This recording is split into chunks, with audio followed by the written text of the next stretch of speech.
step I take, I move my truth. Every time they tell me stop, I use every comment, hate that makes my fuel. Gather up my energy and boom, I hear them talking, saying the way that I move is so reckless. That is a part of my mind I've been blessed with, giving my blood so I am relentless.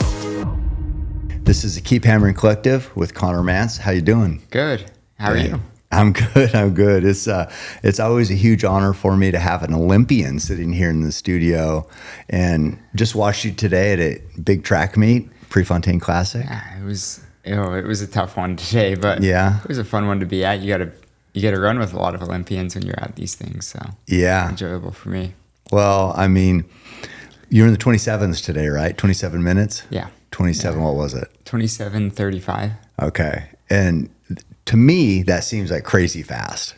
What was your goal? 26s? So my goal was to get under 27 minutes. So yeah, any 26 anything. If it was 26:59, if it was 26:40, right. I was going to be the same out of happy. But yeah, some days you have it. And my coach afterward was just like, some days you need something to kick you in the pants and humble you a little bit. Yeah. And that's kind of what today was. Right.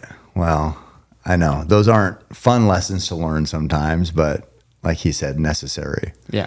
Is that who's your coach? Ed Eyestone. Oh, okay. Yeah. I thought I looked up I looked up some Wikipedia stats on you. Oh, nice. Yeah, so I could do a little homework while we were at the track meet. But the thing that stood out to me is Truett's got a lot of attention, my son, for he ran a half marathon, a full marathon when he was 13. But then I showed him your half marathon time when you were 14.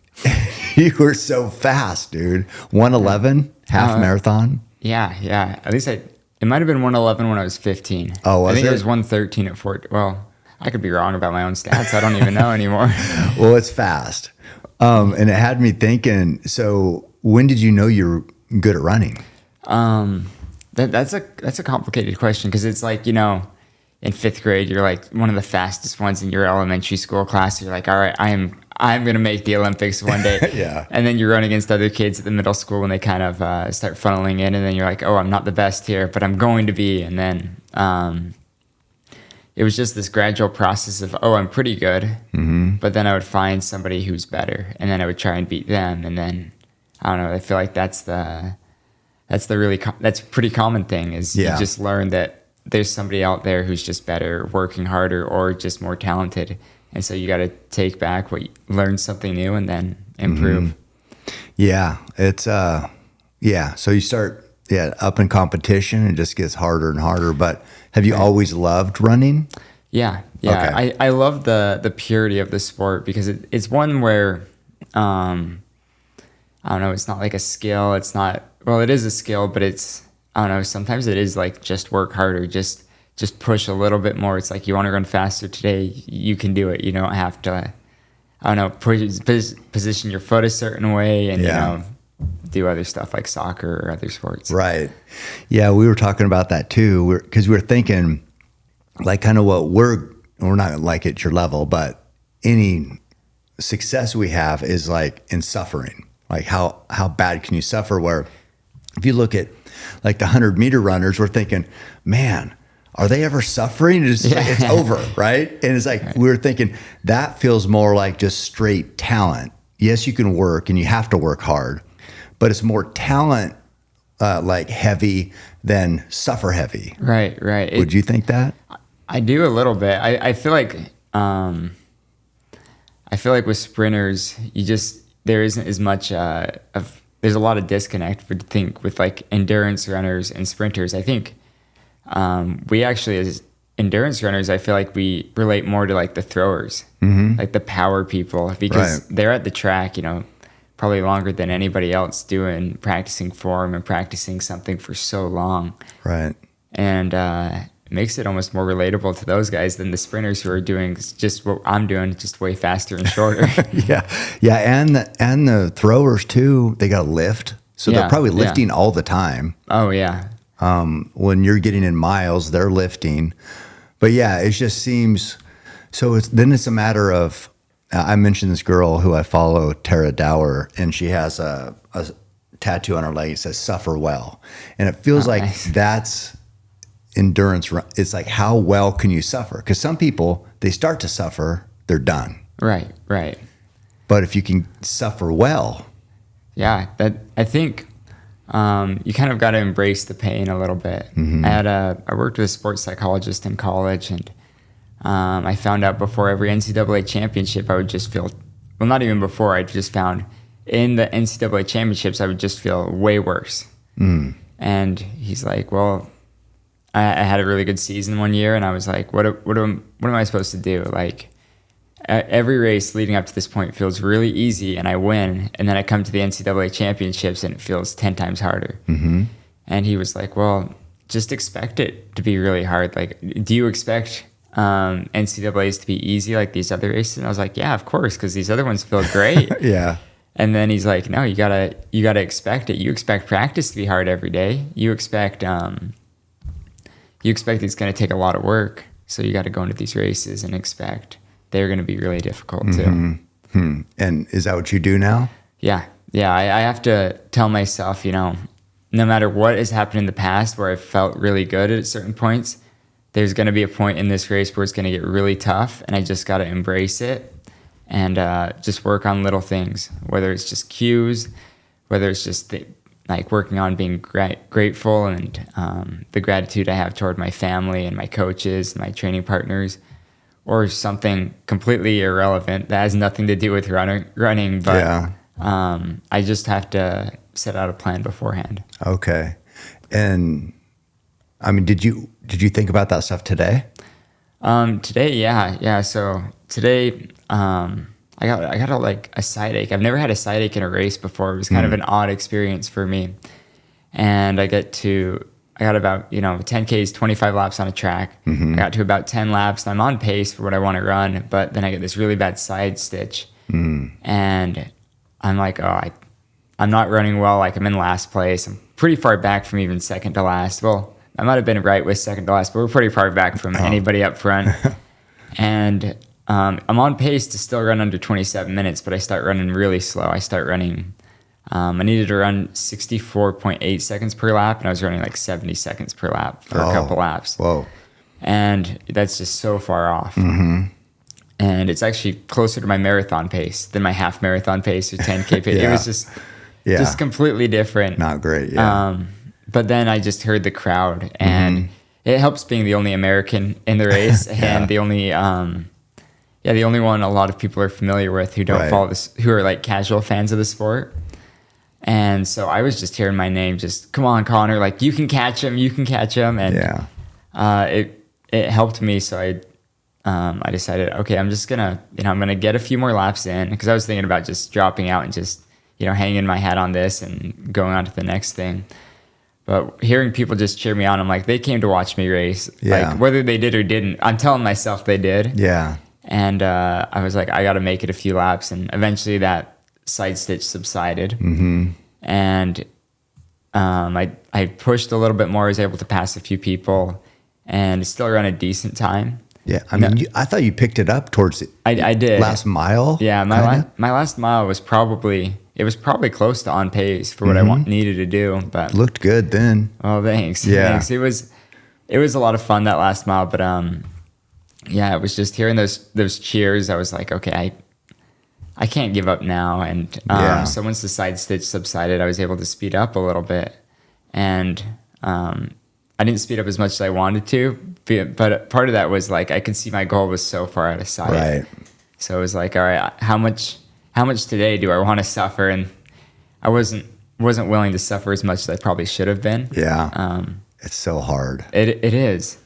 And it's like when you look back, like now, you're probably thinking, I could have suffered more. Exactly. But why in that moment do we question ourselves, or we consider dropping, or is the mental part of it? Because your body can do it. Yes. Your body's done it. Yes. It's convincing your body to do it. Right. Yeah. But it's like how hard do you want to hurt today? And I think today it was just hard to see that I was so far off my goal. Yeah. That the discouragement, I mean, it's that mental strength you need. Mm-hmm. And it's easy to have it when things are going right for you. Right.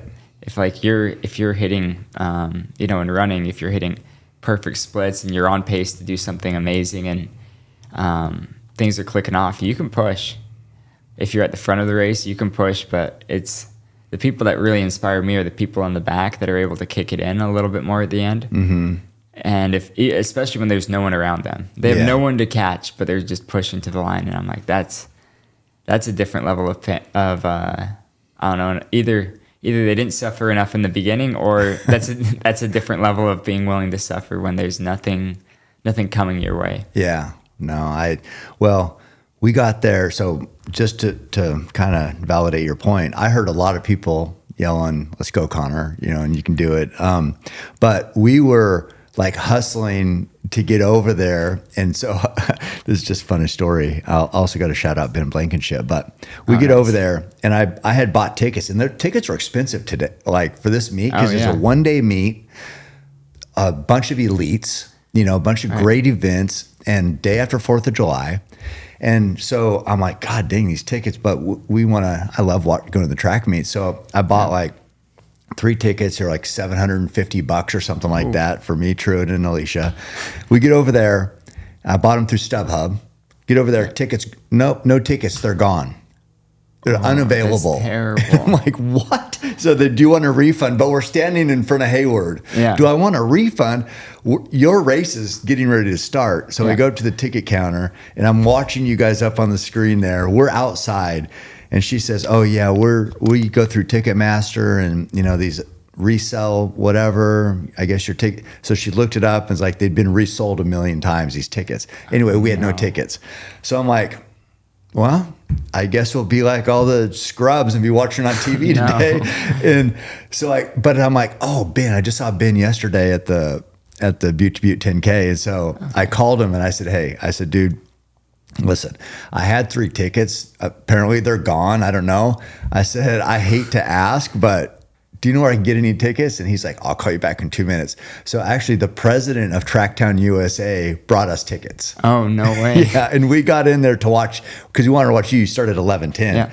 And got in there and was able to see you race. But the point is like, yeah, people do come to watch you, and I know when I've been in position, I'm feeling, I'm not having a good time or whatever, then I think about, am I letting people down that believe in me? And so that is a big part of it. Yeah, and it's a super powerful way to dig deep. Mm-hmm. Yeah.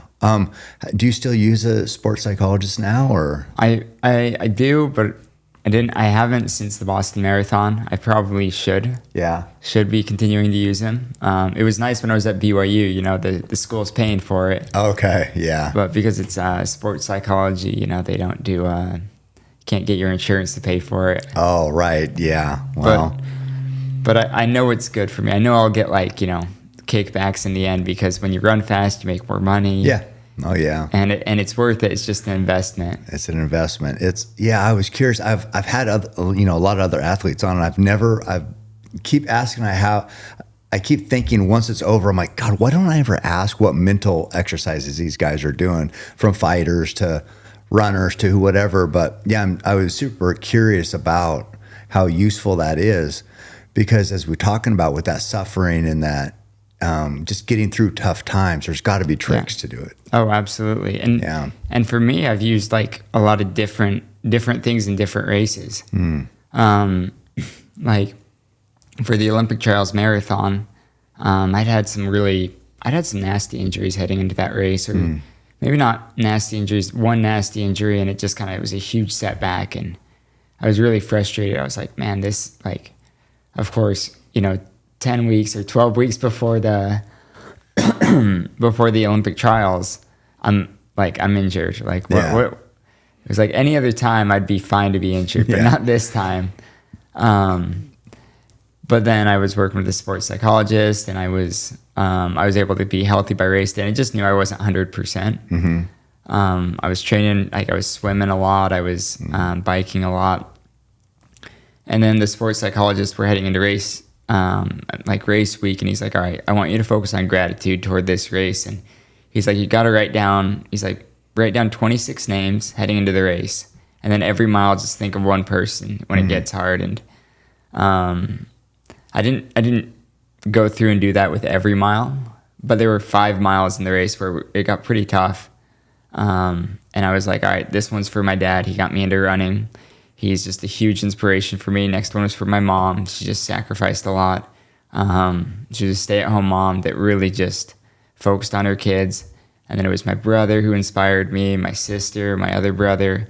And then I just kind of kept going. And then throughout the race, I'd see some friends who had flown out to watch me. And I was like, all right, this mile is for those guys. And then the last mile, I kept telling myself the last mile would be for my wife. Okay. And during the last mile, I was just in so much pain. I wasn't even thinking about anything.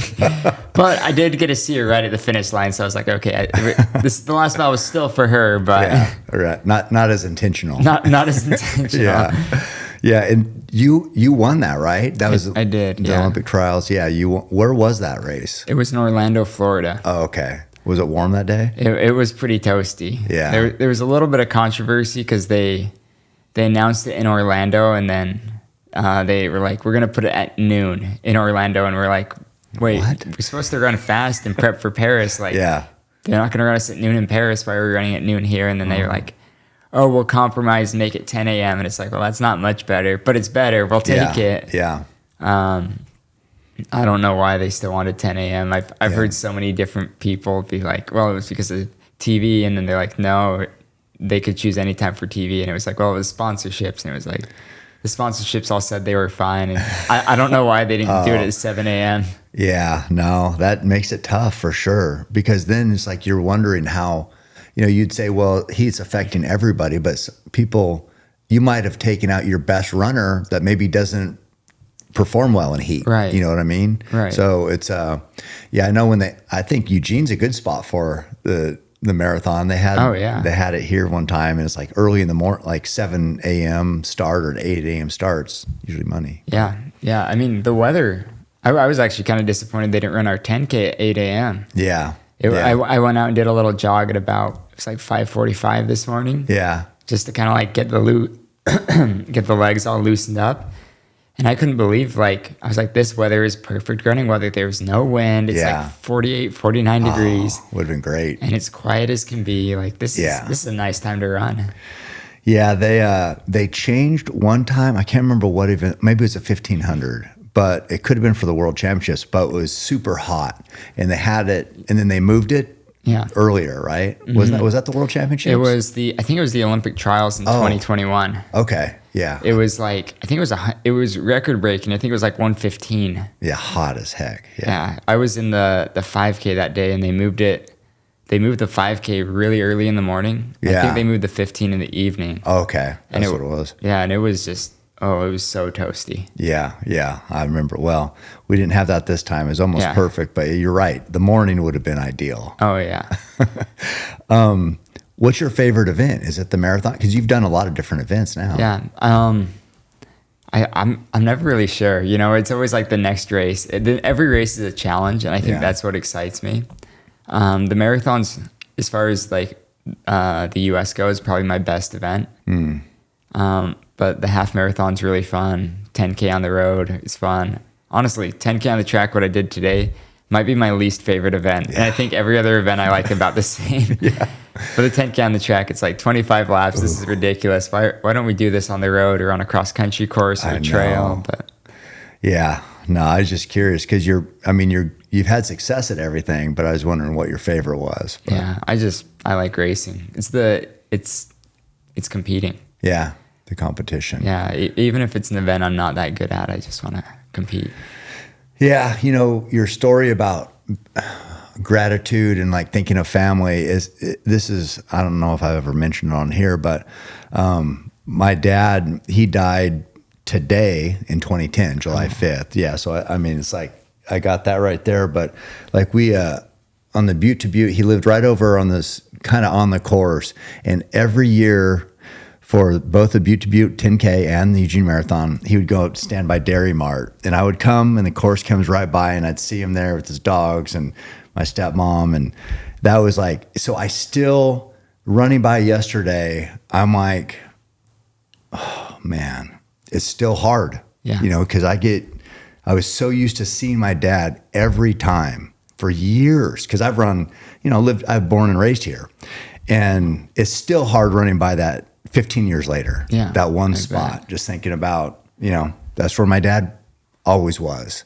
And it's, it's like you go through, and then what's nuts is I get past that part and then I'm like really suffering later, and you got to think about something else. Yeah. you know, so it's, you can get little surges, and it's, man, it'd be nice if we could be gracious and be able to push pain to the side and just focus on how much we have to be thankful for all the time when it gets hard. Right. But it's tough. It is. It's tough to do that.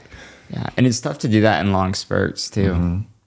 I mean, it's easy to be like, all right, this is for, someone, and then you go push for 20 seconds, but to go and push for, miles. Yeah. That can be pretty tough. That is. Do you run trails much?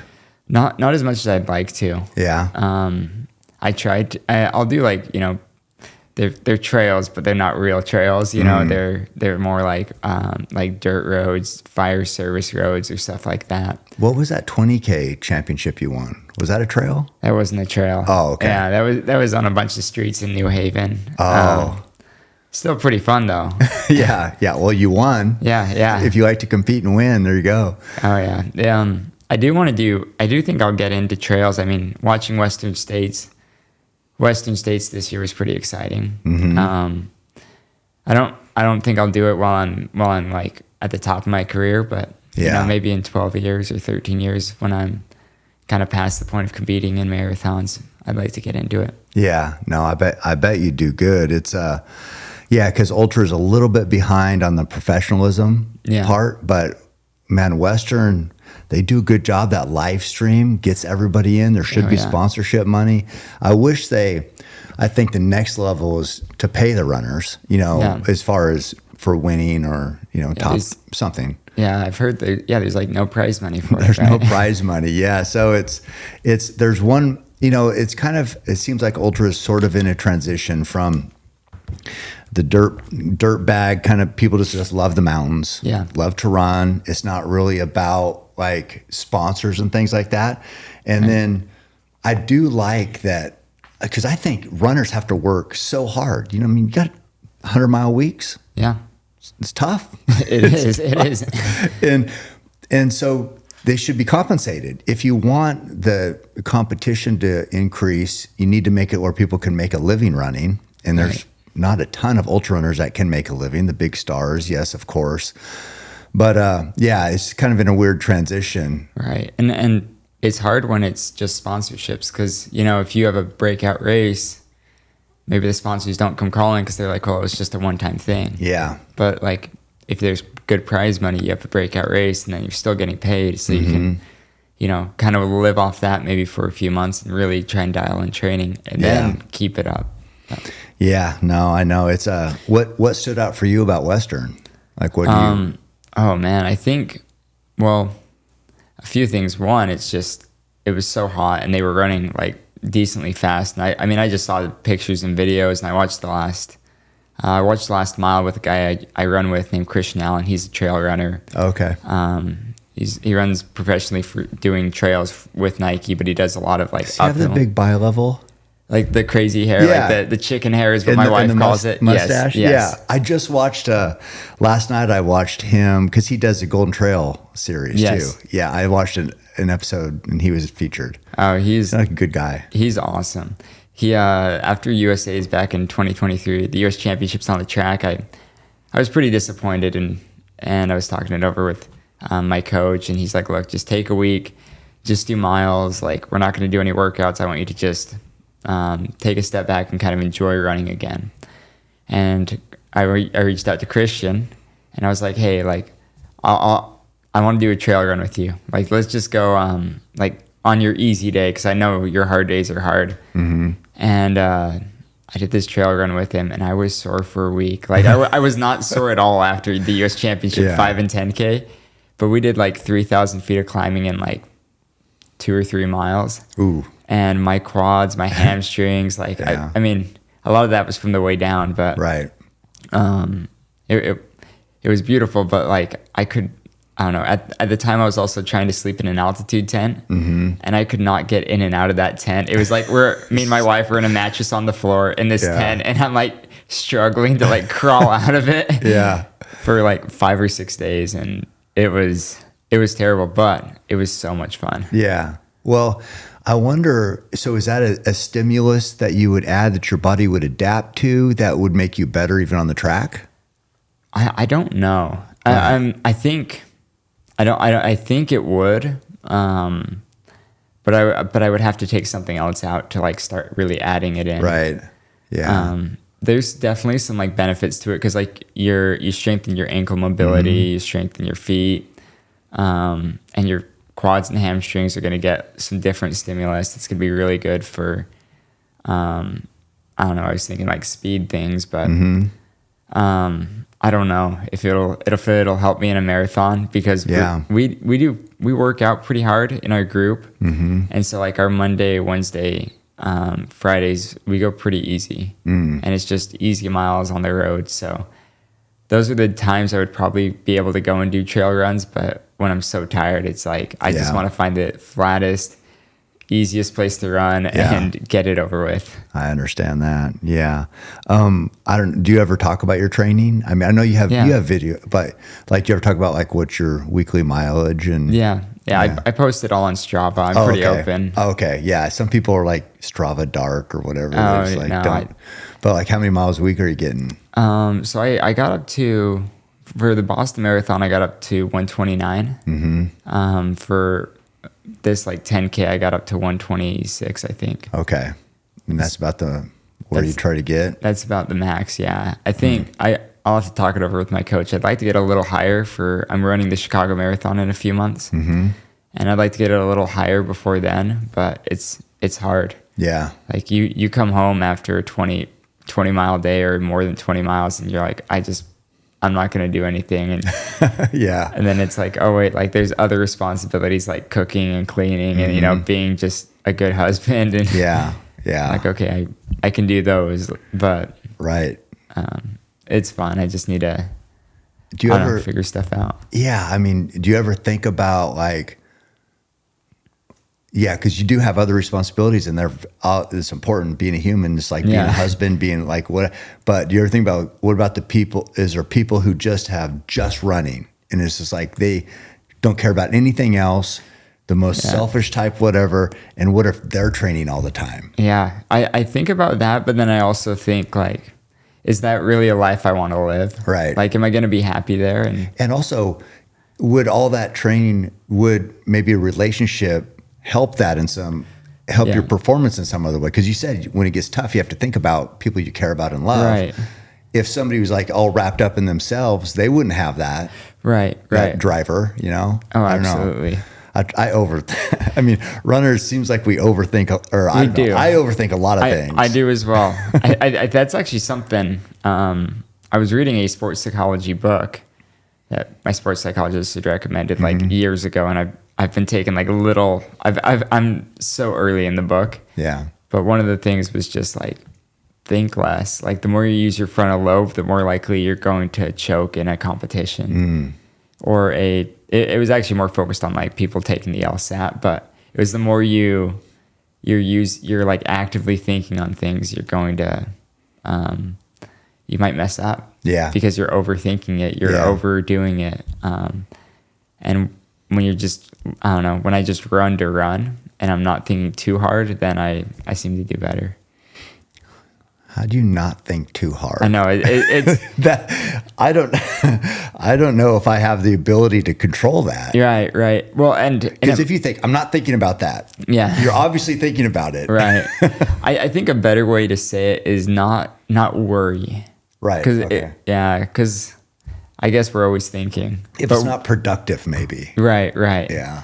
Or maybe worrying about like what's going to happen. Am I worried about like all the what ifs that I can't control? Like what if the guy next to me just starts running way faster than I want to go, and then I feel this need to go with him? Or what if my shoelace comes untied? Or what if I drop water on my shoe and I get blisters because there's water sloshing in my on my feet? Right. If you start wondering about all those, I think that's when you're going to slow down and not do as well. I don't know. we love polarizing figures, but you talked about Western States, and like one of the runners there was David Roach, and I listened to he ended up dropping, but I listened to his podcast. He's talking about like you talk about the mental stuff there. Yeah. I mean, he was thinking he thought he was like suffering so bad or hurting so bad he might die. Oh, wow. And then he's just like, I can't leave my kids without a dad. And I'm like, that's not going to help your performance. No, that's like worry and anxiety to the max. Like, yes. Yeah. So obviously he didn't bode well in the race and dropped at Forest Hill. But after, being way up there, but yeah, it's like, that's like the extreme example of how not to think during a race, it seems like. Right. But it's, that was kind of a lot of discussion on that too, because he had made a big video series about, shocking the world and going out there and winning and all that. And, it didn't work out. But it's respectable to call your shot. It is. It's like, I think, it was weird because then he's complaining about the haters or the criticism, but it's like, it's hard because when you call your shot, you make this big thing, you get people to pay attention. Oh yeah. That's what you wanted, right? You asked for this, so you can't complain if but yeah, it's so hard. It's just hard. Right. Because even like today you said you thought about maybe stepping off the track. Right. And it's just like what the mind and body goes through pushing that hard. I know it's really easy to criticize from the sidelines. It is. But when you're out there doing it, rough. But in a way, like, we always want to be the one that people are looking at. Mm-hmm. Like, you want to be the favorite. You want, like, and the favorite, I mean, and this is, a little bit different aspect, but the favorite is always going to be the one that gets the most criticism. Or will usually be. Yeah. And so, yeah, it is, if that's something you want, like, if you're going to go out and call your shot, you have to be ready to accept all the consequences that come with that, and good and bad. And I don't know, but we all want to be the best, Yeah, and that's I know it is hard because just like your video series, did you have a road to somewhere? My training partner put one out. Oh, it was like a road to Paris. For the Olympics. And the point is of course you're sharing what you love. It's fun. It's content, probably helps with the sponsors. And we want people to watch it. Yeah. We look at the views, right? Right. Did we do a good job on this? Do people like it? Do they like me? Am I being, whatever? But yeah, then when it doesn't go well, it's rough. It is rough. And my training partner was putting that out, and I feel bad. He's done it for his last 3 marathons.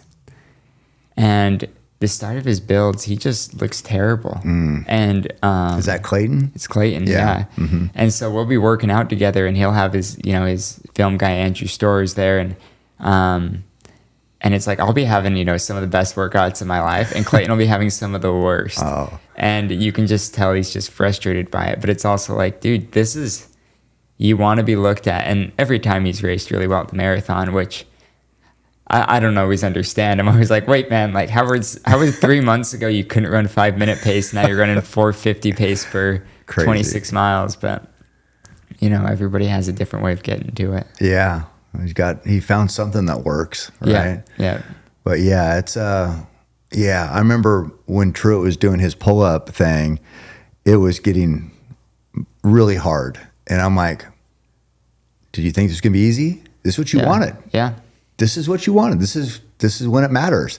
And it's like, I think you mentioned earlier too, is sometimes, or maybe your psychologist mentioned, but it's going to hurt. You have to be okay and be ready think about that part too. Cause I think we kind of, even when I think about like that big long race I just did, I'm not thinking about when I was miserable. I'm thinking about the good things, the finish, the cool photos, the video, and all the whatever. I'm not thinking about when I didn't feel like I could take a step. Right. So we kind of forget that stuff. And then when the race happens, we're like, what? Oh, I forgot about this part. Yeah. But yeah. That was kind of how I felt today. It was like I've only had good races this year so far. Mm-hmm. And so today it was like, oh, this race isn't going too hot. Wait a sec, I forgot what to do when this happens. It's been close to a year since I've had like a race that I would consider a bad race, so, or just over a year. So it was like, oh man, like I got to go through these mental gymnastics to get to the finish now. And I'm happy I did, because, you know, once you drop out in a race, it can be really hard the next one. Out in the mountains, there's no room for weak gear. When I'm packing out meat in the heat or loading up for a long-range training trip, I need a cooler that holds the line every time. That's why I use Grizzly coolers. These things are bear-proof, rugged as hell, and keep ice locked in for days, literally. I've had coolers on the trail, baking in the sun, still holding ice after hauling out elk quarters. That's performance you can count on. Whether you're running deep in the backcountry or just stacking meat for the weekend, Grizzly is built for that grind. Right now, you can get 20% off at grizzlycoolers.com with the code KEEPHAMMERING, and that's all one word. And I'm not going to spell it. Keep hammering. Again, keep hammering, one word, for 20% off. Don't roll with weak gear. Go Grizzly.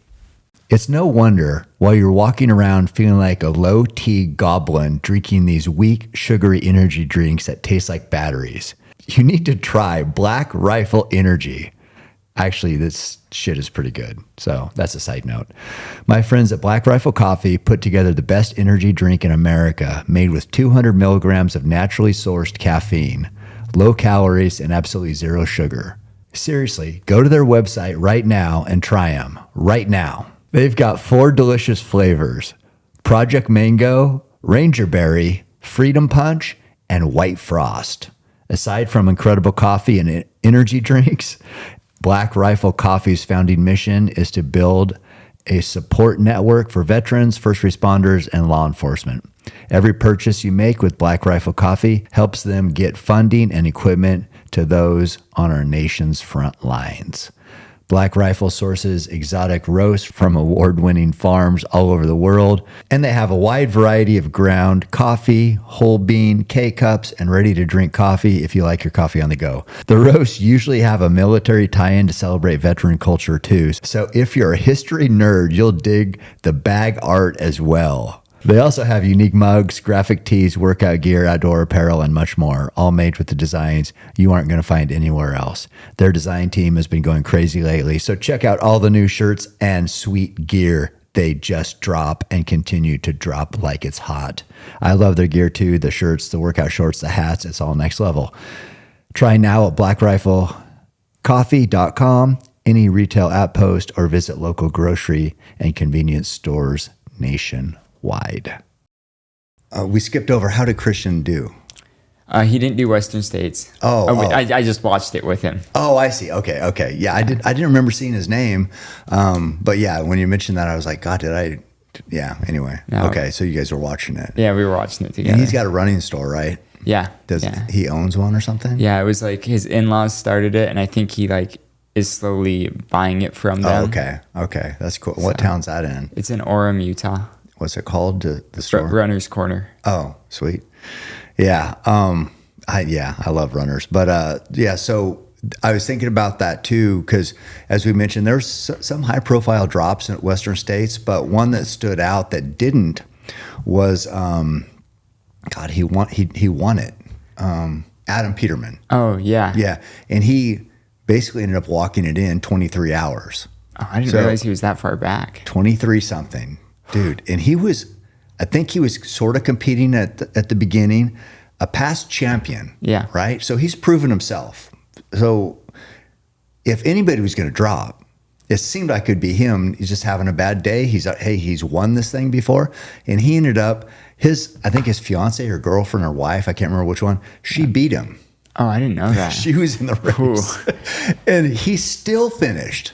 That's awesome. To me, that is like, that's incredible, because think of the lessons he learned that day, right. Just like what you learned today about, hey, some days it's going to be terrible, but I'm going to finish this off.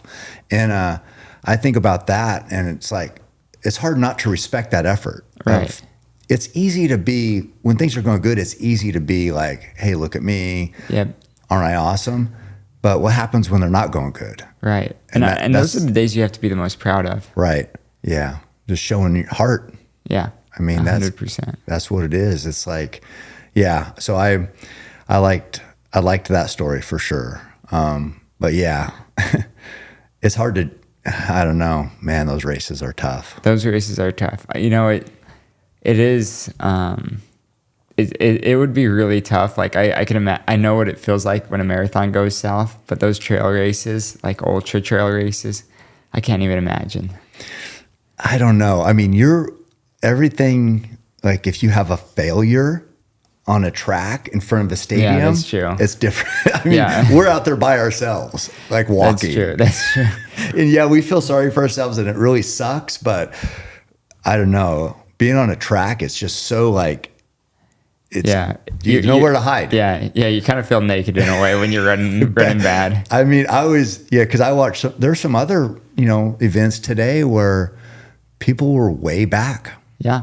And I was like, man, that would be tough. Yeah, there was, I don't want to really give his name too much of a shout out because I don't want to be like, oh, look at this guy, but he did terrible. But there was one of the guys in the International Mile who I'm, a big fan of and a friend with, and it just was like, I don't know if he fell or something at the start, but he's probably the most consistent miler in the U.S. and he was nowhere. Maybe most consistent. That's not Jared Naguse or Cole Hawker, but right, yeah. He always seems to like have a really good race, and like today it was like he was just off the back with a lap in, and it was just really tough to see. But he finished it. He didn't step off. He didn't just say, you know what, I'm done with this. And that was cool. And he went to the University of Oregon as well. Okay. So those who know the sport will know who he is. But it was cool to see him, gut it out and finish. Yeah, I had Shelby Houlihan on here too, and it's like this was a tough event, last event of the day, the 1500. You got Faith out there, Faith is on another level right now, and Shelby was way back, but still ran 4:02, which isn't a terrible time. No, it's crazy. Like, it didn't look great with Faith running a 3:48, right? But yeah, some days that's just the way it goes, I guess. Yeah, and on the track you definitely feel more embarrassed. I guess in the marathon it's nice because you see everybody only sees you like once or twice, but on the track everybody sees you. Yeah. Oh, and okay, that reminds me. So the 59-minute half marathon, right? Yeah. American record. How's that? That was great. It was like it was such a like confidence boost because I felt like and we talked about this earlier, how I got into running was running these half marathons. Yeah. And I ran some pretty fast ones as a kid. Yeah. And so it was like, that was always the American record I really wanted to target. Oh, okay. Was it? Yeah. So to be my first national record. And hopefully there'll be many more. Yeah. But that one to be my first. First of many, yeah. It was pretty special. Now at the end I did get somebody did out-lean me right at the line and kind of put his arm out, but I saw that. That was tight. It was tight. There was some controversy with that. There was a lot of controversy with that. I wasn't too mad at the time because I was like, I got the record and that was what I was going for today. And then somebody, some news article texted me or some magazine texted me and they're like, hey, how does it feel to miss $22,000 by 0.01 seconds? And I was like, oh, I didn't realize it was anywhere close to that. Like, what's the difference between first and second? That was the difference. Oh, well, because they had I think there was like a $15,000 bonus if you broke the course record. Oh. And I didn't know about that. And so I just get this text as I'm like celebrating with some friends. And I was like, oh, like my heart just like sank because I'm like. Because didn't he kind of like. Yeah, he kind of leaned in. He kind of leaned. Well, we were running down the stretch toward the finish line, and they had a really like the tape that the people were holding was pretty short, and so he kind of like ran to the side to just kind of cut me off a little bit, and then I was gonna run into the person holding the tape, and he just kind of cut me off just a little bit, like right. But a thousandth. You said a thousandth of a second. Or a hundredth. Sorry. Yeah, I mean, maybe I misheard, but. Doesn't take much of a leaner to block you to make that time. Yeah. Right. But in the end, I was just more upset with myself because I was like, I finished that race having more in the tank. Did you? I did. And, really? And it was a little frustrating because I was like, I'm going to get this record. And then I was like, I see the finish line. I see the clock ticking. Like, I know I'm going to get this record. Instead of being like, I just need to beat these people. I need to compete. Right. I need to push to the line. To win. Yeah. And I've learned that lesson probably 50 times in my life.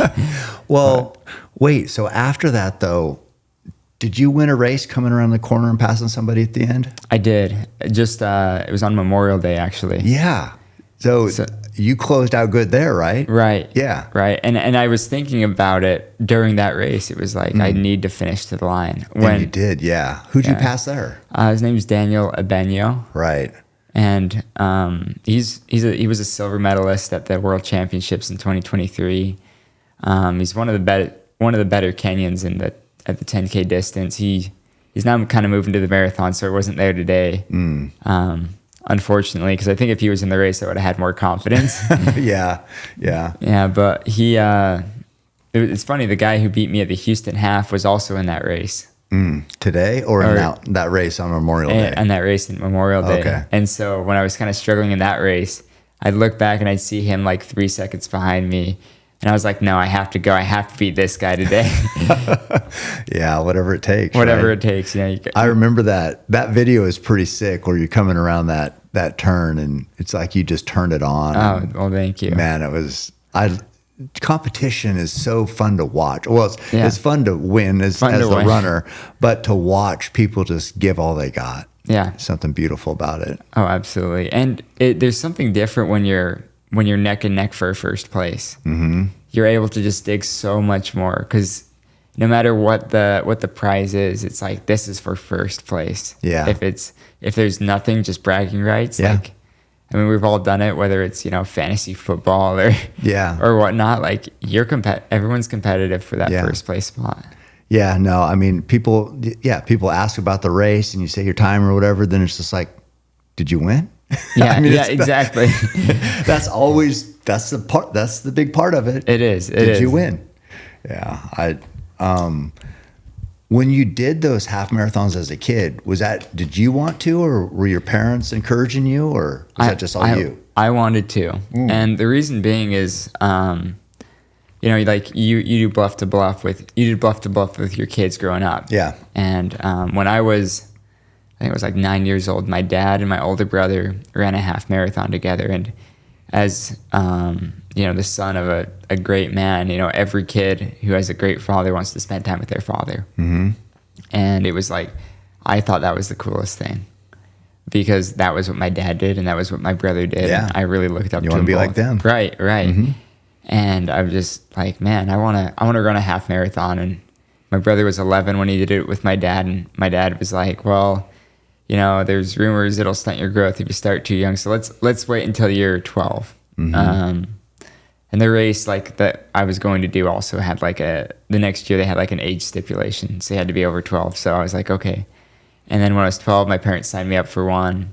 And it was just about I wanted to run it fast, but it was really just making I wanted to finish it for my own pride. And then I finished it. And then the next not long after, I was like, now I have to do a marathon because my dad by that point had gotten into marathons. Okay. And my parents are like, no, everyone says it's not good for a young kid to do marathons, so you can just keep running some halves. And all right, but I'm gonna get faster. And you did. And I did, and it's worked out very well. You got to be the fastest in the country. That's true. That's true. But it was just all started with just wanting to be like my dad, and the only time he really pushed me was just saying, if I pay this, $80 entry fee, you have to tell me you're going to train. And that training was 4 runs a week at 3 to 5 miles each time. Okay. So it wasn't real training. It was kind of you got to go out and run. Yeah. Show you care. Right. Yeah, if you can spend this money on it. Yeah. Well, see, we have, instead of was it both your parents worried about it because stunt your growth? I think they both were, but they just didn't have the information. Oh, right. Yeah, because we blame my wife on Truett not running an ultra when he was 13 because I wanted him to. And she said, no, it's not good for him. It's going to stunt his growth or it's bad for his bones or whatever. So he didn't run it. And now we still go back because he ran the Eugene half or not full at 13. And he did pretty good, like not your level good, but he did 3:30 for the full. Oh, that's and awesome. the next weekend was this ultra that I run up by Corvallis. It was called McDonald Forest. And I'm like, oh, you should go do this. I can get you in. 13 years old to do an ultra would be sick. And then mom screwed it up being too worried about stuff. But yeah, I don't know. Funny. I don't think that's true. I don't think it does. I don't think there's any science to it. Because they said that about lifting weights too for kids. Yeah. Well, that's what I heard after was like, oh, I eventually heard, running won't stunt your growth, but lifting will. So is it not true with lifting either? I don't think so. Yeah. I don't think so. I mean, I started my boys 14 and they stuck with it now. But yeah, I don't know. You always hear stuff like that and you don't know. But yeah, the difference is Truett didn't want to do any of that running, but I made him. Oh, really? Okay. You wanted to. So your wife was on his side. Pretty much. It's like dad was making the kids do stuff they don't want to do. It's basically that's pretty much their entire childhood. Oh, really? Yeah. So if they don't learn discomfort at a young age, when are they going to learn it? It's discipline. You just sometimes you got in life, you do what you don't want to do sometimes. That's how it works, right? But but now like you're a huge inspiration to Truett. Like he has big running goals and it's like, we talk about you and your training and your success and then watching you today, it's like, yeah, you inspire a lot of people and my family included. Well, thank you. Yeah. I mean, it's fun to see Truett, jump in this sport and have so much success, especially going from, I mean, there's really not much crossover when it comes to pull-ups and running a marathon. No. And we were talking about it. We were going to the race yesterday and like we drove by Lane Community College over there and he's all conference as a freshman. And then he wanted to get big because he didn't like being a skinny runner. And that was like his sophomore year was the best he was running. And then I'm like, well, did you, because he made state as the first 2 years in high school. And I said, well, what about your junior, senior year? I couldn't even remember. Right? I was probably so mad at him, but I blocked it out. But he's like, he didn't even make varsity. Oh, no. Junior and senior, because he just didn't care. And that's the difference in running. It's like, you can't make somebody love it. No, you can't. If you don't love it, it's not going to happen. Right. And if you don't, and now he loves it. But I saw he had talent back then, and it's like drove me crazy that he didn't want to pursue it. And I remember telling him, I'm like, hey, if you get your act together, you could run in college. And he's like, I don't want to run for 4 more years. Oh man. So I had how do you talk somebody? Yeah, you're like free school, and he's like, oh, I'll figure that out. Yeah. But now it's the other way. Now he loves it, and you're like his Michael Jordan. Oh, that's nice. That's nice to say. Mm-hmm. It's fun. So, what was your first marathon? So my first marathon, I was already professional by that point. So it was 13 years after. So from the point of being born to running a half was less time than my first half to my first full. How come big gap? Because of college. So I served a mission for my church, the Church of Jesus Christ of Latter-day Saints. Mm-hmm. And so that was 2 years. And then I went to college, and it took me 4.5 years to finish running in college. And then I had 1 more semester. So I was still doing track stuff then. And so I was 25 by the time I ran my first marathon. Wow. Okay. Yeah. So just college, and those aren't the events college runners do. Right. Yeah. Or high school for sure. Oh yeah. And that was something like I'd been told was, if you're going to run in high school, like don't do a marathon then. And so I was like, okay, well, I'll do it in college. Mm-hmm. And then I go to run in college, and it's like, oh yeah, you're not running a marathon. But when I was looking at schools to go to, I would talk to the coaches, and I would always bring up, hey, would you ever coach me after college when I run marathons? Mm-hmm. And some of the coaches were pretty honest, and they're like, well, I think there's better pro coaches than me, so go. Like, I'd recommend you to go to different pro coaches. And I thought that That's great to look back on now, but I don't think that convinced me to go to school. Yeah. And other coaches were like, yeah, and Coach Eyestone had been a 2-time Olympian in the marathon.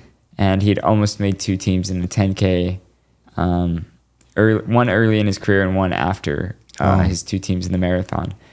And so I saw that as like, this guy's done what I wanted to do, and he's coached other Olympians. And so it was like, this is the reason I went to BYU was because I'd seen he'd done what I wanted to do, and he coached people to do what I wanted to do. Perfect. So I was like, this is the guy that I want to coach me. He knows what he's doing. And then you went out faster than he said today. Yeah, and then I went out faster than he said today. I'm not a great follower, but No, I'm just kidding. Hey, races, sometimes you make decisions you should make. Right. Yeah. Went out a little too hot, but yeah, no. And how old is he now? He's been doing it a long time, right? I think he's early 60s, probably 63. Okay. Oh yeah. If I had to guess, I feel like when he turns 60, we made a big deal out of it. But, okay. Yeah, he's been coaching for, I think this is 25th year coaching. Yeah, I know I've seen his name or read his name many times. Yeah. He's kind of a legend in the sport, isn't he? Oh, absolutely. Yeah. And what's fun is he just keeps having more and more success. Like 2024, he had coached. There were 4 of us he was currently coaching that made the Olympics. And there was one other of his former athletes who made the Olympics in the marathon. And then we had the BYU cross country team win the NCAA championships. So he just had like the most storied year of his career. On a run. And it's his like 24th year coaching. Stuck with it. Yeah. He just, having more and more success every year. Yeah. What's so nice about him, though, as a coach, is he's always willing to learn. He's not like set in his ways. He's not like, this is the only way to do it. He'll bring up things like, I think, let's try this out, or hey, another coach is trying this out. Let's see if we like it. And if athletes come to him and are like, hey, I want to change something here or there, he's very open to it. And I think that's what makes him such a great coach. Yeah, because a lot of coaches aren't like that. Right. They're pretty set in their ways, aren't they? Know what works. Here's the formula, my formula. Here's what works, and this is what we're doing. Especially older coaches. Yeah. Like they'll be like, no, this worked for, so-and-so back in 98 or something like that. Yeah. And no, he's very good about being like, he's very humble, and he's like, oh, this didn't work when I was an athlete. So let's see if this works instead. Like what's something that he's changed that you can recall? Like, is something like, are you thinking like double threshold? Isn't that like a thing people are doing nowadays? It's a new thing. Yeah. He's tried it out. He started doing it with our cross country team about 2 years ago. And they've had a lot of success with that. Tell me what that is exactly, the definition. So, I mean, the actual definition, we probably go a little bit harder than we should, but it's, you want to stay at like your threshold on a blood lactate levels. They'll like prick their finger and get it tested, and they'll do repeats of, either 6 minutes or 2 miles or a mile. And then, some short rest, like 60 seconds or 90 seconds. They'll test their lactate levels. They have to be under a certain number. We don't do it like that. We're more on effort based. So it's like, we'll go do a 5-mile run at a threshold effort that's, somewhere between half marathon and marathon pace. So pretty fast. But not like, we're not, not redlining. Not redlining. And, when you're doing mile repeats at your marathon pace, it feels pretty good. And so what he'll have us do is, it'll be like these effort things on the grass. Just like run, 1,000 meters on the grass, and then we'll do 60 seconds rest. We'll do that 8 to 12 times. And then we'll do something else, like some mile repeats on the grass, 4 times at about the same effort. And so you're not pushing that much. You're never redlining, but you're just getting a lot of work in at close to like a faster pace. So is the double are those 2 different things? Like the first, you do one in the morning and one in the evening. Okay, gotcha. Yeah, it's essentially like doing daily double doubles. workouts. It's like football daily doubles. Yes. Yeah. Yes. Okay, gotcha. Yeah, because I've heard that mentioned a lot on I'd listened to a lot of running podcasts, and I knew that was like a new kind of strategy or approach. Right. So yeah, right. I think with Jakob Ingebrigtsen started doing it, and I think that led to a lot of people to trying it out. Okay. And I think it was a thing like with Norwegian athletes for a while, but it wasn't until Jakob got all this success that anybody really thought to do it. Yeah, because you'd think that, let me think.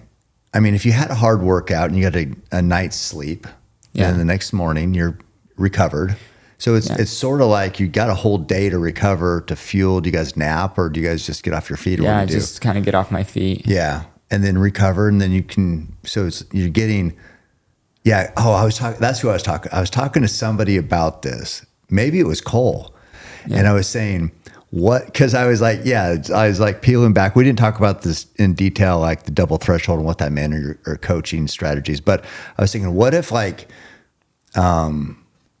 what if you didn't care about what time of day it was, and you just got 8 hours in between every workout? So like you might work out in the middle of the night, but you had that 8 hours break, and then you sleep. Oh, then like maybe you could get, instead of say 2 workouts a day, 7 days a week, that would be 14 workouts. What if you could get 20 workouts? Right. That's a good point. Well, But in your recovering and your fueling and you're sleeping in between each one. Yeah, I don't know. Because like for us, we'll do like, a hard day, easy day, hard day, easy day. But I wonder if you break up your days to be 16 hours, 16 hour cycles. Yeah. Would you have enough recovery if you're fueling right and eating right? Exactly. And sleeping enough? Because remember when Kobe Bryant, he would say that example about if he gets up at 3 in the morning, works out at 4 in the morning, goes home, he can get more work, like another workout or hours of workout more per day than everybody else. And then over years, they'll never catch up. Right. Remember that? I've heard that. Yeah. Yeah. So I was thinking about that with running. Yeah. It's just so hard to do like so many miles. Yeah. But I do think there's other things you can do that'll supplement. Like Cole, I don't know how open he is with his training, but his group does a lot of they'll cross train. They'll like go on the bike for like hours, or they'll go swim for half an hour to an hour. And then they'll do like anti-gravity treadmills so they can run harder, but it's not as much pounding on your bones and stuff. Yeah. And so if you did that type of approach, it would one probably of those work. workouts. Yeah, one of those workouts, like you're adding in something else, and then you're just recovering extra hard. Yeah. Anyway, I was just like with this thought, it's always like, what else could we do? Right. Be more creative. But yeah, I don't know. Yeah, that's interesting. And I think that's something that's probably going to come from I bet it's going to be somebody who's coached by some coach that didn't do running, that did a different sport, is going to bring something like that into the sport, and somebody's going to have success with that, and then that's going to change the sport. I don't know if it'll happen from anybody who's more traditional sense of running. Yeah, because you go back to what's always worked. Right. I think that's human nature. I was curious. You mentioned this a while ago, but on your mission, I think I read you went to Ghana, right? Yep. And I don't know, maybe these guys said it. They do some research for me and usually come up with stupid questions at the end, which we'll probably skip because they're inappropriate and not good normally. You just got to know these guys. But they said something like or maybe Truett said, but it said like you could only work out a half hour a day for a couple of years. Yeah. How hard was that? That was tough. Yeah. That was tough. Like when you're so used to just exercising so much and it becomes so much of your own character. Yeah. It's hard to be like, all right, I have a half an hour to do as much as I can. And now they're a little more lenient on that. But when I was on the mission, it was for the first 18 months. They changed the rule when I was like 6 months to go home. But then by that point, I was so dialed in on the same schedule. Yeah. And you have to also be with a mission companion. And so I could get a good workout running 30 minutes a day, but if they didn't want to run with me, I'm not running. Right. And so I tried various things, and a lot of the mission companions I was with were from Africa and different parts of Africa, and I think they were a couple of them. There were 2 of them that were they hated running with me. They would run with me one time. I'd say, hey, I'd love to run for our exercise in the morning. And they would try and race me. And then they couldn't keep up with me. And then they would just start walking. And they're like, oh man, I can't have this white guy like faster than me. We're so upset at that. Yeah. And they were like very fit guys. Like we were running hard. Yeah. But then you're like best in the world. Right. Or at least, for my age group, I was, one of the best at least in the US. And so it was just like, my poor companions. But I would usually get the guys that were like really overweight, like Americans that are like, I'm going to lose weight. And they'd go run with me. Some would run with me for 20 minutes, some 30. And then near the end, I had a nice routine where I'd like, I was like a 21-minute routine, and then I'd go run with the guy for 9 minutes. Mm-hmm. And so I'd do as many push-ups till failure. Okay. And I'd get about 70 at the end of the mission. Oh, that's good. Yeah, I was pretty proud of it. That's why you look so jacked today. That's probably why I look a little bit bigger than all the other runners. Yeah, you did. Okay, I was. Do you think that this is the part of the point, but limiting how much you can put into yourself is kind of the point of what you're doing, or because our life isn't all about us. Right. Do you think that you learned and grew from you were so dialed in on training, or is such an important part, you said, of your life, that was good for you? Oh, 100%. Okay. I think the mentality of going from, sports, they're pretty selfish. Like you're focused on like, how can I be the best? Mm-hmm. And so like I went from being pretty selfish, like my parents were sacrificing for me to compete, to go to meets all over the country, to all of a sudden like no one cares about running that's around me. Like all of a sudden it means nothing. It means nothing. Like no kid in Ghana cares what my mile time is in high school. Mm-hmm. They care about the tough things for them. They care about it's a very religious country, so they care about Jesus. Mm-hmm. And are they Christians? Most of them. I think it's like 80-something% are Christians, and then most of the rest are Muslim. Okay. So it's a very religious nation. So they care about religion. They care about doing what's right in front of God, but they also care about food and housing and electricity, and if they can get that, because it's a third world country, and they're one of the quicker growing countries in Africa. They're doing very well compared to most countries in Africa, but they still are, it's taken a while for them to rise. And I don't know, it's cool to see all the development and all the improvements, but it's like a lot of people are just coming from nothing or very little compared to what we have here in the States. And so it was very humbling to be like, you know what, like running is just a sport. It's that's all it is. And I'm happy now that I can make it my living, but I don't think if I hadn't learned that there, I don't know if I would have been able to get as good as I am now. Just because I think I would have over obsessed and over thought about the sport. And then it was good to take a step back and be like, no, like there are so many things everybody else worries about that are, even in my life, are a priority over running. And they should be. Mm-hmm. So is that, I mean, it's probably hard, but like even on days like today, that's good to think about. Yeah.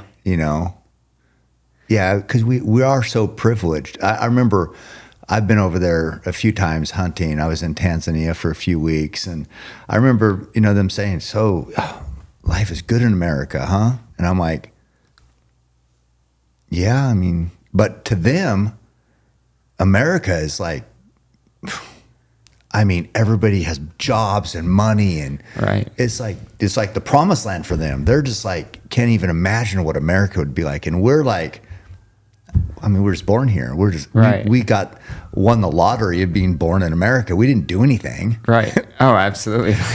We haven't, but so I think we forget that.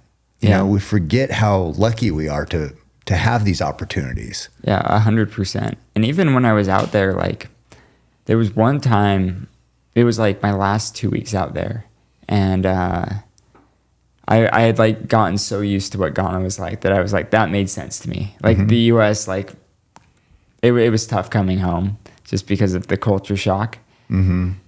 There's something so simple, and I talk about, I'm not trying to compare anything to that, but like when you're hunting or when you're over there, when life is simple, when it's just a matter of, I need to get water and food, find a place to sleep tonight.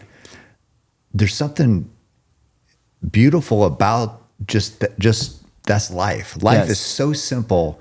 That's all that matters. Right. And then we get here distracted with all these other things about what people think of us. What are we going to post? What are we going to, this or that? And it's just like, is this really what life is about? Right. And it's like, you have to go to places like that or experience things like that. And then it sounds like I don't even know how to explain it, but I don't know. It's just, we have to experience that to get kind of woke up and just like, to me, it was a wake up call. It was like, what have I been complaining about? That was the one big thing I did learn there is I thought, oh, coming over from America, I have a high school education and I can read. So I'm like, I'm really smart. And then I go there and I feel like an idiot every single day. Like I mess up not just the cultural things, but it's like, I have no idea how to hand wash clothes. Yeah. Like I just get there and I'm like, oh crap. Like I have to learn from somebody. And I was terrible at it. And it would take me like 2 hours. And then it's like, you look over and this woman hand washed all her clothes in like 20 minutes. And you're like, oh, that's something I just don't know how to do. And well, yeah. And it's like, you can do calculus and it doesn't mean anything. Right. It means absolutely nothing there. Right. Exactly. So yeah, I don't know. I think that's important for us. I don't know. I don't know. I just think that we're very lucky and we don't deserve, we just got born here. Right. Right. And, I don't know. So I don't know. The so what to that is always hard for me. Like, what am I supposed to do to help people there? Yeah. Yeah. You can't help everybody in the world. You definitely can't. And you want to. You don't want anybody suffering. Right. And they're suffering. Right. But yeah, you could drive yourself crazy thinking about that. Oh, I feel like I do. Yeah. And yeah, it's just so I don't know. I know I've been impacted by traveling the world and seeing these different cultures and different people and just trying to learn from them.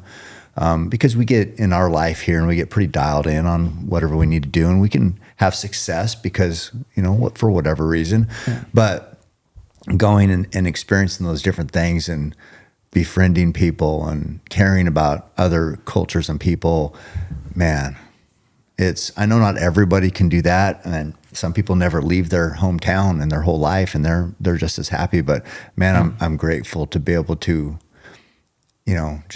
just see that and grow, and hopefully it gives us perspective, I think is the biggest thing. Give us perspectives that helps us back in where we influence people directly.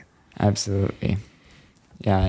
And I mean, sometimes it's just, your neighbor down the road or the guy next door. So it can be too hard to find out how to help, your friends in Ghana or maybe the people you don't know in Ghana, but you're like, I know there's somebody that needs this help. But you can have compassion and grace and offer grace to people. And so if we learn that from, I guess, the travels, then that's good. But that's interesting. Dang. Well, you know what? Sorry, that was a lot deeper than I thought we were going to go with that. I don't ever, I never know where this conversation is going to go. I thought, like, I don't know if you ever listened to Rogan, but I've been on his and he never has notes, right? Some people have all these notes and they're I want to do this. I want to ask this and that. And so I'm like, I'm just going to be like Joe. I didn't realize how hard that is. Oh, really? It is really hard to not have a plan and to because when you're doing a podcast, yes, you want to listen to I want to listen to you, but I also got to think about, we got to keep this going. Yeah, we got to keep the conversation There can't be long pauses. And I'm like, wow, Joe is just really a lot better at that than I am. So I never know what I'm going to say. And his podcasts are long. They're long. And he never gets tired. Dude, we'll go out to dinner after the fights. He just loves to talk. Oh, really? He loves to have conversations. That's why it's not even, he's just so good at it. Yeah. And anyway, so maybe I need notes, I think is the moral to the story. No. So I never know what we're going to talk about, but I'm like, well, we'll just talk about running and then who knows what else. Yeah, but yeah, exactly. I'm super thankful that you were, willing to come over, and, we're big fans of you, and I'm even a bigger fan now, just getting to know you a little bit. And we're going to go run Pisgah, right? Yeah. Yeah, let's do it. Are you down? I'm down. Okay. Well, I'd love to. Do you guys have any like appropriate questions? Yeah. Oh, wow. Okay. Let's hear it. This is Gideon. His nickname's it's your middle name, right? Yeah. Middle name's Gideon. And then You can just call us the Peanut Gallery. Okay. and then Connor is Larry. Okay.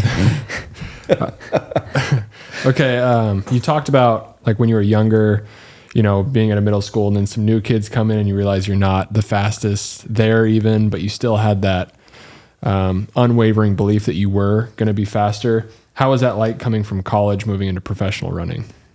Oh, that's a great question. I feel like, finishing college, you're not as ignorant, especially because in the NCAA, you have so many good Africans that come in. Like the East African running is the best in the world. Mm-hmm.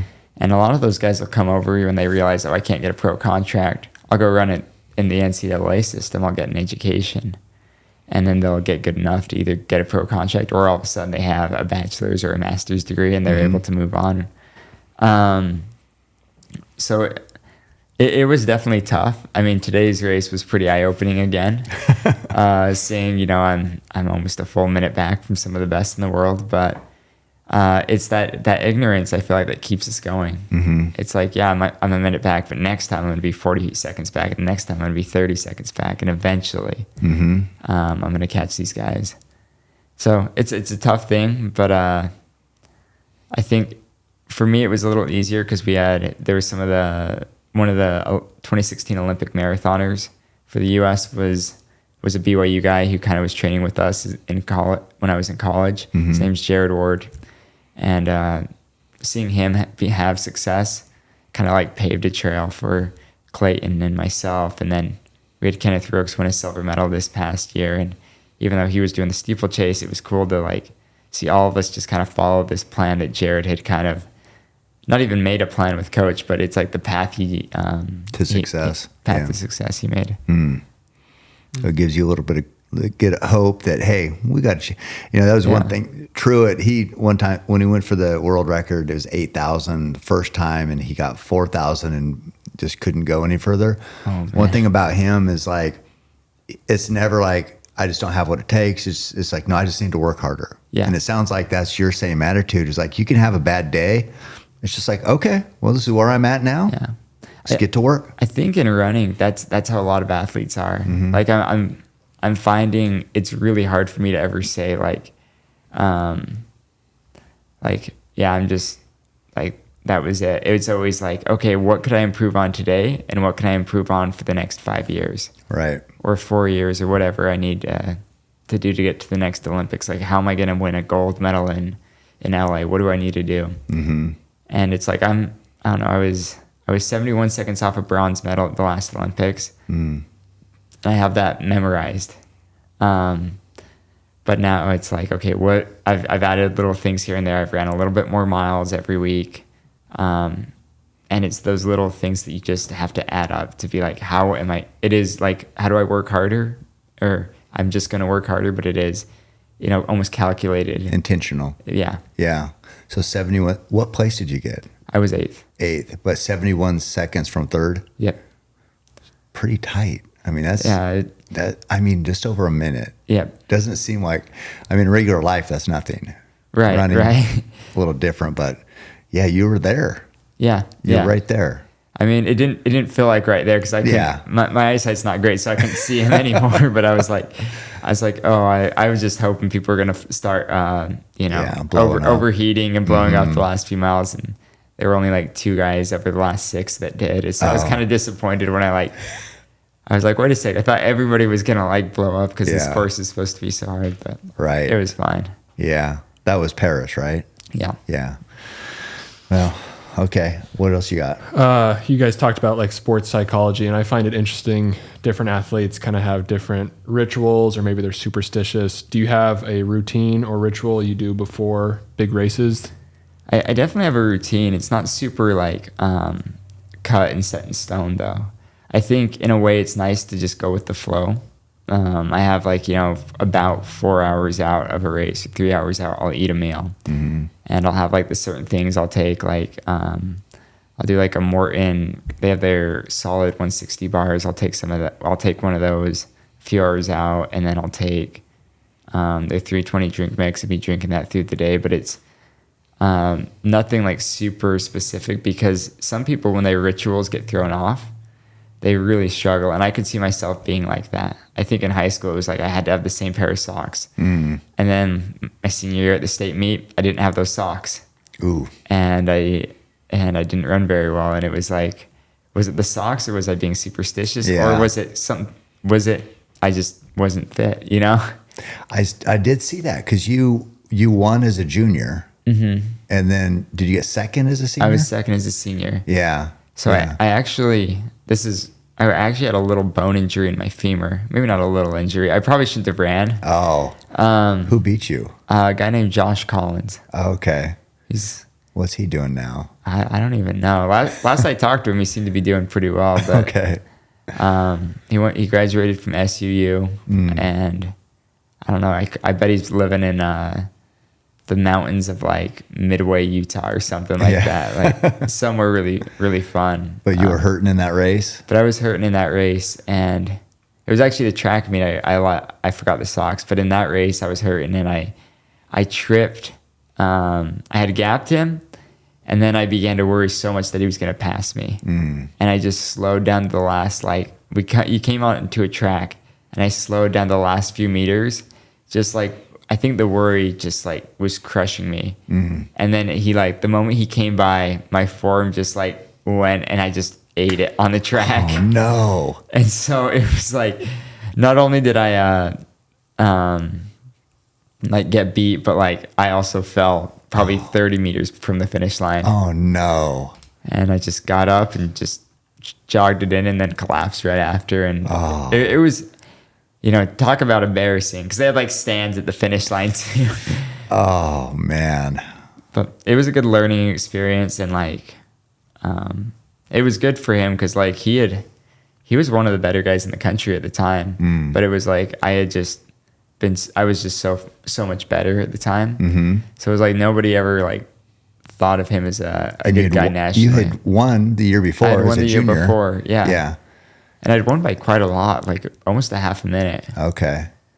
Yeah. Do you think that, I mean, I know there's another ultra runner, man, wow. Jeff Browning. And he has this he got beat at Cocodona last year, and he said it's not what he wanted, but it's what he needed. Yeah. And he was kind of tearing up saying that in this documentary. And do you think that, obviously you didn't want to lose that race, but did it help you in some way? Oh, absolutely. I can look at every race and be like, I did something here or there was something I learned from it. And sometimes it takes me a minute. Like oh, of course. Like today I'm still trying to digest it, but I mean, every race this year, like, there was something I took from it. Like, for example, in the half marathon that I talked about earlier, where I broke the American record, it was like, okay, I want to finish through the line. Mm-hmm. And then at the New York half marathon, it was I ran that in March. I came in second there, and it was like, okay, I want to run tangents a little bit better, and also just I was better at finishing through the line. I was kind of alone, but it was like I really did that well. So I went to the Boston Marathon pretty confident. And at the Boston Marathon, there were certain parts I got so caught up in trying to push or in trying to beat the guys around me, that from mile like 21 to 25, I was just trying to like throw in surges and little sprints to try and make the guys around me slow down. And they didn't slow down at all. And afterward I missed like like Boston doesn't count as a world or as a record eligible course, but I missed the best time at Boston by an American by 10 seconds. Ooh. But I thought I was being smart because I was trying to beat the two guys next to me. Yeah. And in the end, I was like, I had enough that if I just kept a consistent effort, I would have beaten that time. And those guys would have probably beaten me still. But I was like, I want to work on that. And so my next race was this Boulder one. Yeah. And with a mile to go there, I was about 15 seconds back. And I was like, I don't care how far this guy's ahead of me. I'm going to push to the line. It was because of what I learned in Houston. And then based off what I did in Boston, I was like, and I don't care if he's not even coming back to me at all. I'm just going to keep running and keep pushing the pace so I can get my fastest time on this course. Yeah. That I can get today. And then in the end, he faded with I passed him at, I don't know, 30, 40 meters left. I didn't catch him, and I wasn't even close to him until probably 200 meters. Wow. Yeah, but you stayed disciplined. But I stayed disciplined. Yeah. That's the key, it seems like, to all this. Yeah. Is just staying disciplined on what's the goal. Right. Yeah. I did hear you say one thing that like you were happy, or it was good for him, the guy who beat you in your senior year, to win. That is healthy. Yeah. Because you knew that was important to him. Yeah. Maybe more important for him to win that than for you to win it. I don't know. It definitely was. I mean, and I think that was something it was healthy for me to lose, because then it helped me learn, nothing's given. It doesn't matter, what you've done beforehand. If you don't show up on the day, if you get a little, like, if you let up, you're not going to lose. Or you're not going to be able to win. Yeah. Yeah. And so I think it was good for me to lose, good for him to win. It probably meant a lot more to him at the time. And I don't know, it's a cool thought. Yeah. That got me thinking about that. Well, yeah. I mean, we're always learning if we're doing it right. Yeah. Okay, last one. How do you balance the camaraderie of running with fellow Americans, running for a team, running for the USA, but also knowing that when you step on that track, you're going for gold? Yeah, that's a great question. I think one thing I really had to work on, because my training partner Clayton Young and I, we've been the top Americans in the last 4 marathons we've run together. We've been the top 2 Americans, and it's tough because we train together. He joked once that we probably spent more time together than we spend with our wives. Yeah. And I kind of got after him for that. I was like, no, we don't. But then it was like, we do spend a lot of time together. You're not wrong. Yeah. But it's, I don't know. I have to look back and be like, it's not me versus Clayton. It's me versus myself and me versus everyone. And so it's like, if Clayton runs really well, yeah, he might beat me. But if I run really well, I'm going to place, if I focus on everybody else, I might be 5 places up than what I normally am. And he might be 6 places up. He might be the one ahead of me. But I can't compare too much with the other Americans, because, you can get complacent about being, I'm top American, but I'm 100th in the world. Or right. I'm top American, but I'm 8th at the Olympics. It's like, I want to be, it's not best in the world. Yeah, it's not best in the world. Yeah. And so I just try and focus on improvement every day, but it does make it tough at the Olympic trials, because it's like only 3 people are going to make that team. Right. And so I gotta focus on what I can do to get there, and not focus on I need to beat Clayton Young, or I need to beat Leonard Career, or I need to beat whoever the other great Americans are in the marathon. Yeah. I get that.